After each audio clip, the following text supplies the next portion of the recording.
first webinar session, and this is Jim Graves, the internship coordinator from Norwich University. Hi, Jim. Good morning, everybody. My name is Jim Graves, internship coordinator at Norwich. Thank you all for just taking a few moments out of your busy day to learn about our internship program. Just a few things about Norwich. We are the oldest military college in the U.S., founded in 1819, originally in Norwich, Vermont. Original campus burned down and was relocated in 1866 to Northfield, Vermont. We have two distinct lifestyles, the Corps of Cadets and the civilian lifestyle. Percentage-wise, it's about 65% Corps of Cadets, 35% civilians. And what you may not know is of that 65% of the Corps of Cadets, only about 50% of them actually end up commissioning into the military. So, indulge me, I want to start you off with just a quick little cartoon. It says, "Hi, this is the tenant in apartment 223. I'm sorry the rent's late. I've been on an unpaid internship. Is there any way that I could pay my rent with the experience from the exciting new field of information technology?" So this kind of pokes fun a little bit at unpaid internships, but I think there's an important takeaway in this cartoon, and that is that the knowledge and skills and the relationships that interns gain are really a valuable and quantifiable commodity. And at the end of every internships, I make sure that our interns update their resumes and really try and keep in touch with those people that they networked with during their internship. So expect that from Norwich students, that as your internship comes to a close, that they really will be reaching out to you and kind of summarizing their experience. So I don't think I have to convince a lot of you about internships. I mean, you're here today learning about it, so I'm really going to focus more on the nuts and bolts. And I just want to ask you kind of 6 questions as you're thinking about your internships to put together your plan. And the first one is, are you going to pay the intern? And if so, how much? There are some guidelines for this, and if you're interested in your particular field, you can reach out to me and I can help you more with that. The next slide I'm going to present actually has some kind of broad categories of wages that you can take a look at. Where are you going to put the interns? Do you have the adequate space? Have you thought about where the person's going to be, the equipment that they're going to need? And besides the logistics, I find it helpful to have some type of an orientation binder. And if you want, that can actually be a great first project for interns to work on. And then as the next intern comes in, they can add to it and going forward. What sort of academic background and experience are you looking for in the intern? What kind of character traits? Do you want that person to be a junior and senior? What particular majors are you looking for? So that really helps you in the process as you narrow down what person you want to hire. Who's going to have primary responsibility of the intern? This is probably the most important piece. The supervisor, the specific supervisor you pick needs to be a person who enjoys the mentoring relationship, has a lot of expertise in their field, and that really kind of thrive in that particular relationship. Number 5, what do you plan on having the intern doing? What specific jobs are you going to have? One of the things I found helpful, the Vermont Federal Public Defender uses this. They have a go-to page on their computer program that there's always something for the intern to do if there's ever downtime. In education, we call that sponge activities because you have to kind of suck up time. But as you know, if you've ever had an intern or even supervised anybody, there's a lot of work that goes into planning what that person's going to do, and it's important to have some things for them to do when you're not able to give them direct instruction. Finally, is it going to be an ongoing thing? Is whatever project you're working on going to have continuity from one intern to another? One of the things I recommend is, if it's possible, to actually have one intern talk to another before the outgoing intern is leaving. For example, at the Barrie City Police Department, we've had interns working on a particular community outreach program that's been going on for a couple of years now, well, a couple semesters at least. And we've made sure that each intern has a chance to sit down with the next intern coming in. So just a few suggestions. These are kind of some broad fields, but these are based on national averages of wages. This is according to the National Association of Colleges and Employers. And like I said, if there are specific areas that you'd like to find out about, I can help you with that. Glass Ceiling is also a great website that you can go to find out about particular wages for fields. I just wanted to point out that I noticed that there were supposed to be 21 or so department heads. And actually, I don't believe we have any interns at any of the ones listed except for Fish and Wildlife. So that's great. And since these are new areas and new departments, I really invite you at the end of this webinar to give me an email. My information will be at the end. So Norwich has 33 total majors. So for a small school, that's actually quite a few different areas of study. And if you look at one of the attachments, the Employer's Guide to Internships and the internship brochure, that'll list all our majors. But of those 33 majors, 15 of those majors actually have internship courses associated with them.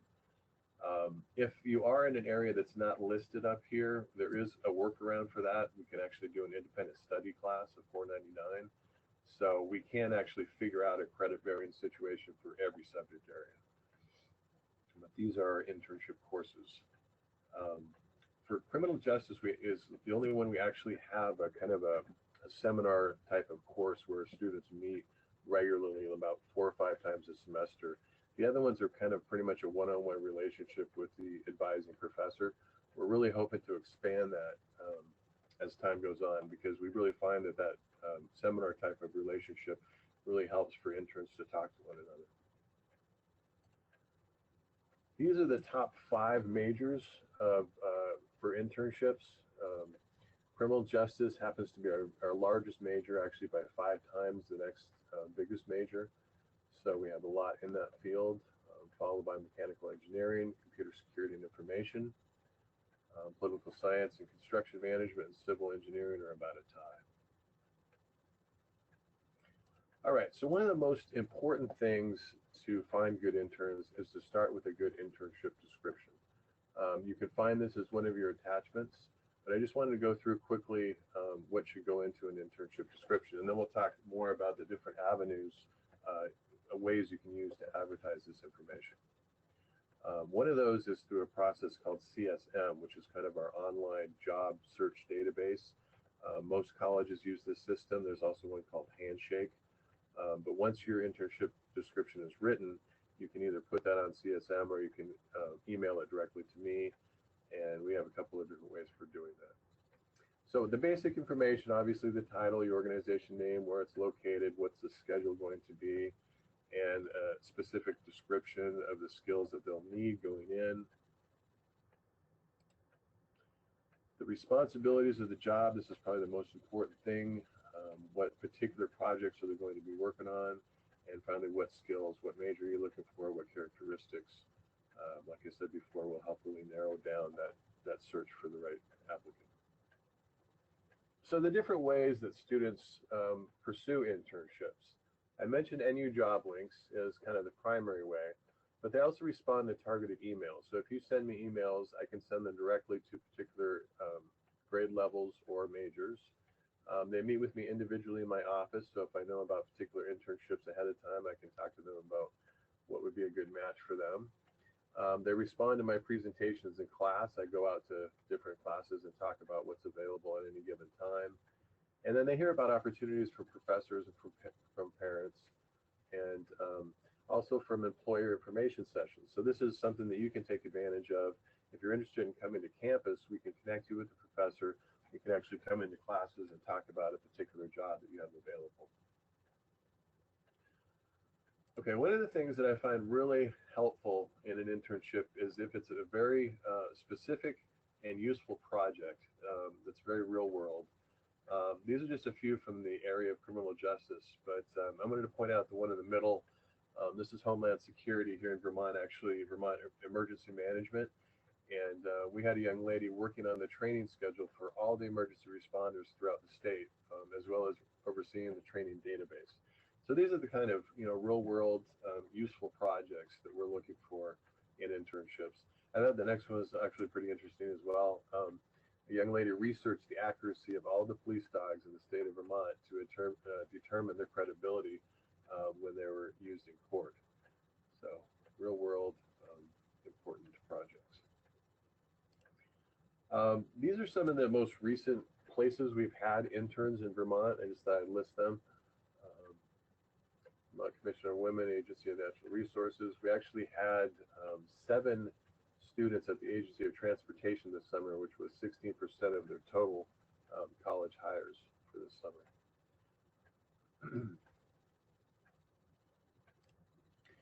Okay, one of the most important relationships or dynamics that happens between the supervisor and the student is the supervision and evaluation process. And I really recommend that during the first week of the internship, I tell students to seek this out from their supervisor, is to get on their schedule. And you could do this simply by putting them on your Outlook calendar for once a week, so that time is a regular supervision schedule. I ask that the supervisor sit down with the intern and talk about the goals. Each student going into it should have a learning contract where they're outlining what they're trying to get out of it, so they can set benchmarks for those goals. Midterm through the internship, I will come in and do a site visit, at least for all credit-bearing internships. So that gives me an opportunity to make sure things are going smoothly, and I sit down with both the intern and the supervisor, then separately with the supervisor. And then finally, at the end of the internship, an evaluation is done by the supervisor that's 50% of the student's grade.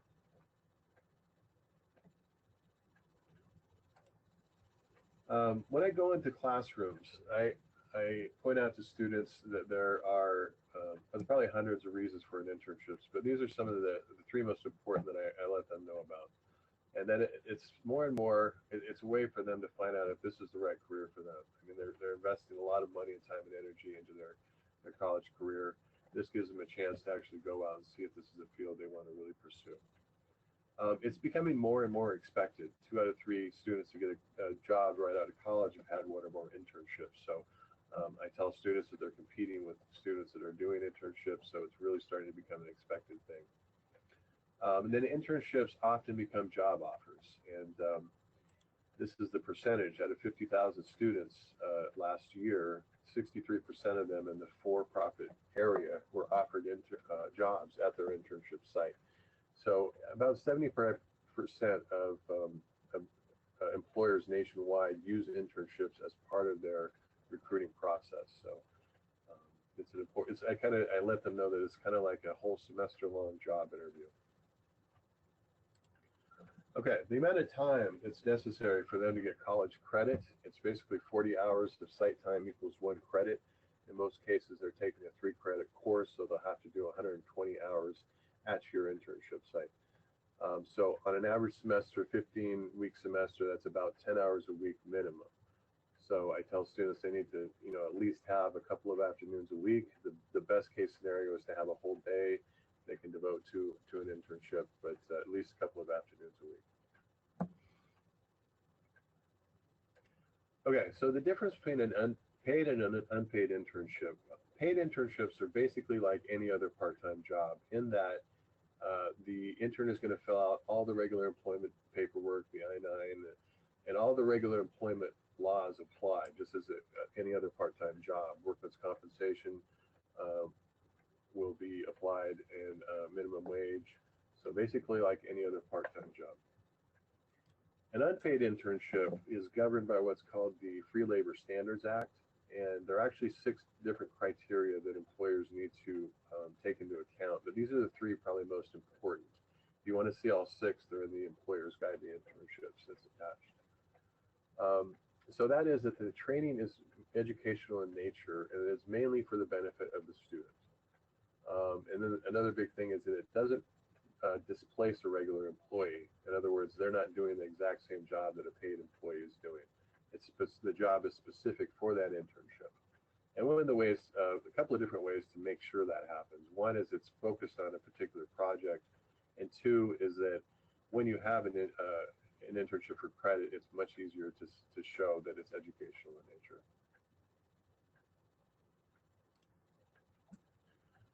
So just some other ways that colleges can help you in the internship process. I mentioned NU job links as kind of the primary way to advertise them.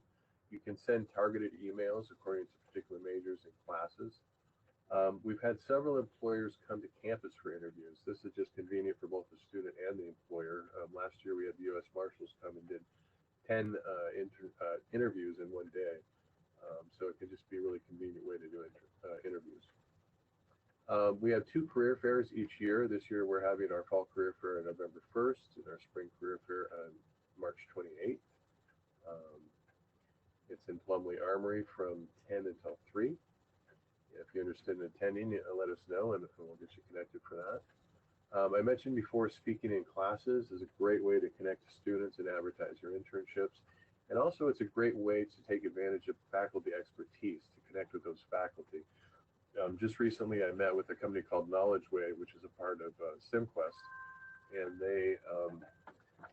they advertise an internship that I'm hoping that the student that gets that internship will take it for credit, and that way Knowledge Wave is also getting the expertise from the faculty here at Norwich.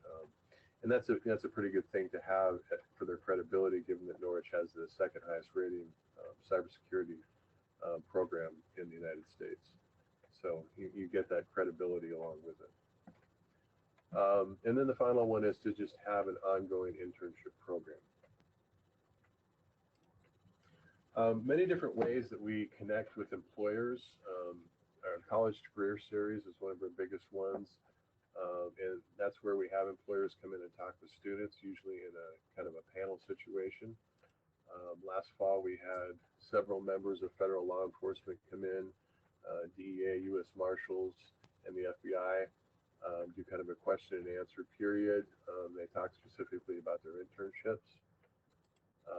We also had some folks come in both state and local government, Vermont Commission on Women, Vermont Fuel Dealers Association, Campaign for Vermont. These are kind of lobbyist organizations in education.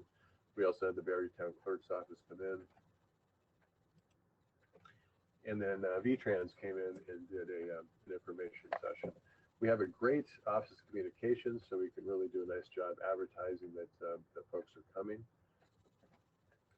And then I just wanted to kind of wrap things up by telling you, this is kind of, the Norwich Internship Program basically started in 2008 with a grant from the Vermont Department of Labor. And it's really steadily grown from there. You can see that, actually it's not on there for this last year, but 197 was our count for internships last year. So it's definitely a steadily growing program, and we really hope to add to that. Like I said before, this is my email address and phone number, and I really ask that if you're interested at all, and even this fall coming up, that you go ahead and contact me as soon as possible. And I love coming out into the field and talking with you one-on-one at your offices.